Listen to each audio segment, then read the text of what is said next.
Finally Israel ने जंग का ऐलान कर दिया है। 7 अक्टूबर 2023 शनिवार को हमास ने 5000 रॉकेट्स के साथ इजराइल पर हमला किया। इसी का उत्तर देते हुए इजराइल ने स्टेट ऑफ वॉर डिक्लेयर कर दी है। कई रॉकेट्स को इजराइल के आयरन डोम ने रोक लिए, फिर भी 250 से ज्यादा लोगों की जान चली गई और 1500 से ज्यादा लोग इंजर्ड हुए हैं। सोशल मीडिया पर एक वीडियो वायरल हो रही है जहां एक इजरायली मिलिट्री वुमेन को कैप्चर किया गया है और उन्हें मारा गया है और उन्हें बिना कपड़ों के पूरे शहर में परेड किया गया और इस अटैक को नाम दिया गया है अल अक्सा स्टॉर्म। ये है मोहम्मद दीफ जो आज के हमास के मिलिट्री टीम के लीडर हैं। उन्होंने ही ऑपरेशन अल अक्सा स्टॉर्म का ऐलान किया है और सारे पैलेस्टीनियन को इजराइल के खिलाफ खड़ा होने के लिए कहा है। ये पूरा सिचुएशन काफी डेंजरस है। भारत के साथ साथ फ्रांस, इटली, जर्मनी जैसे देशों ने भी इजराइल के राइट ऑफ डिफेंड इटसेल्फ को सपोर्ट किया है और इस टेरर अटैक को कंडेम्ड किया है। इजराइल पैलेस्टीन कॉन्फ्लिक्ट पिछले 75 सालों से चला आ रहा है और हर कुछ महीनों में वायलेंस की खबरें आती जाती रहती हैं, लेकिन वॉर इस शब्द का इस्तेमाल आज पहली बार हो रहा है। तो चलिए गौर से समझते हैं कि ये आखिर है क्या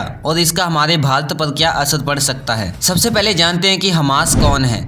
आज की घड़ी में हमास और इजराइल कुछ इस तरह दिखता है। ये मैप अपने आप में बहुत कंट्रोवर्शियल है क्योंकि पैलेस्टीन के लोग मानते हैं कि 1947 से लेकर आज तक इजराइल धीरे धीरे पैलेस्टीन पर कब्जा कर रहा है। पैलेस्टीन का धीरे धीरे छोटा होता हुआ मैप आप खुद ही देख सकते हैं और इसका इस्तेमाल कई टेरर आउटफिट इजराइल पर अटैक करने के लिए करता है। क्या मासूम लोगों की जान के लिए एक मैप जस्टिफाइड है? कमेंट में जरूर बताना। हमास एक टेररिस्ट ऑर्गेनाइजेशन है, इसके बारे में कोई कंट्रोवर्सी नहीं है। यूनाइटेड स्टेट, यूरोपियन यूनियन और कई अन्य देशों ने भी हमास को टेररिस्ट ऑर्गेनाइजेशन का दर्जा दे दिया है। हमास की शुरुआत 1987 में हुई और उन्होंने 1988 में अपना हमास चार्टर भी बनाया। उनका ऑब्जेक्टिव है पैलेस्टीन को इजरायली ऑक्यूपेशन से बचाना। साफ साफ देखा जाए तो हमास इजराइल को नक्शे से मिटा देना चाहता है और पिछले 30 सालों से उनके वायलेंस अटेम्प्ट जारी हैं। 1980 से लेकर आज तक किए गए सारे टेरर अटैक्स का डेटा देखते हैं। हमास द्वारा किए गए 87 अटैक्स का डाटा आज अवेलेबल है। 1000 से ज्यादा लोग हमास के अटैक से या तो इंजर्ड हुए हैं या मारे गए हैं। सोचिए ये इतना छोटा सा देश, लेकिन इस देश के सारे लोग टेरर अटैक के डर में जीते हैं। इसलिए इजराइल ने अपना आयरन डोम डिफेंस सिस्टम बनाया हुआ है। आखिर आयरन डोम क्या है?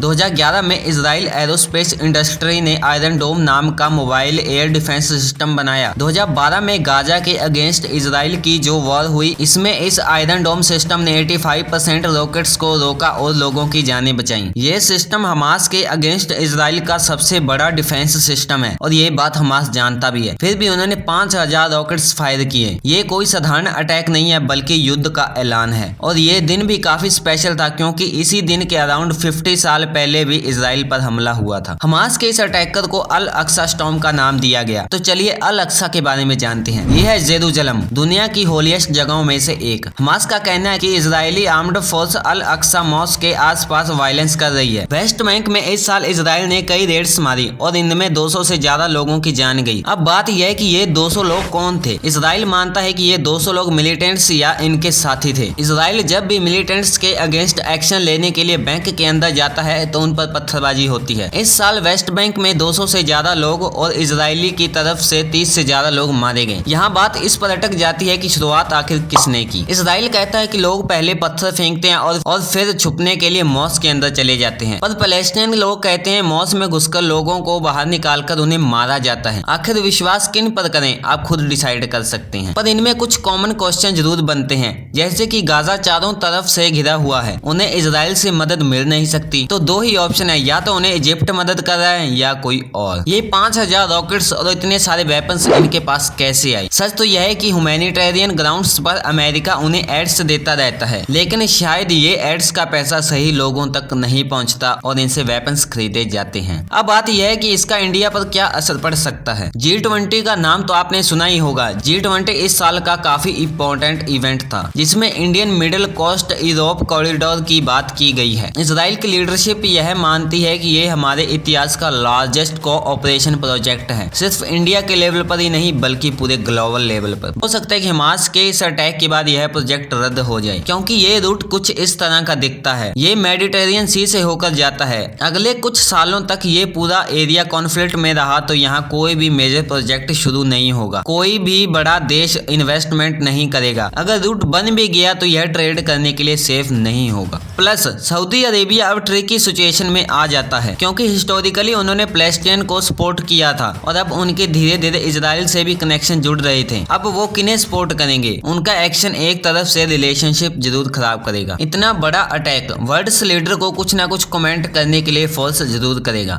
इजराइल एक ऐसा देश है जो कभी भी किसी भी तरह का दबाव सहन नहीं कर सकता, एक्शन लेने से भी नहीं डरता, इनके बीच पॉलिटिक्स भी हस्तक्षेप नहीं करती। बात यह समझने की वॉर काफी डेंजरस सिचुएशन होती है। आजकल मिसाइल्स अटैक कॉमन बात हो चुकी है।